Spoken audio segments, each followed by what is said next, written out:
গত 2 বছরেরও বেশি সময় ধরে কানে শোনার সমস্যায় ভুগছেন কে-পপ ব্যান্ড বিটিএস এর সদস্য বি। এজন্য তিনি নিয়মিত চিকিৎসা নিচ্ছেন বলে জানিয়েছেন। কোরিয়া হেরাল্ডের প্রতিবেদনে বলা হয়, যুক্তরাষ্ট্রে কনসার্ট শেষ করার পর ভক্তদের সঙ্গে অনলাইনে কথা বলার সময় একথা জানান বি। তখন তার সঙ্গে ছিলেন বিটিএস এর আরেক সদস্য জাংকুক। দুজন মিলে খাবার খাওয়ার সময় ফ্যান প্ল্যাটফর্ম ওয়েভার্সে সরাসরি যুক্ত হন। বি বলেন, আমি আগে কখনো আর্মিকে এটা বলিনি। গত 2.5 বছর ধরে আমার কানে শুনতে সমস্যা হচ্ছে। তিনি জানান, তার 2 কানে শোনার ক্ষমতার মধ্যে বেশ পার্থক্য রয়েছে। তার বাঁ কানে যদি শোনার ক্ষমতা 100 ধরা হয়, তাহলে তার ডান কানে তা প্রায় 30।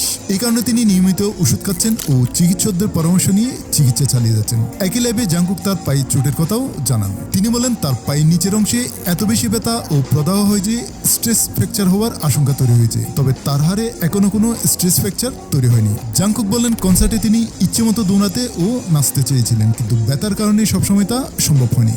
জাংকুক জানান, তার পায়ের হারে সামান্য ক্ষতি হয়ে থাকতে পারে, তাই পুরো ট্যুর শেষ করতে খুব সাবধানে চোট সামলাবেন। বর্তমানে বিটিএস তাদের নতুন আরেক বিশেষ ওভারের উত্তর আমেরিকা পর্বে রয়েছে।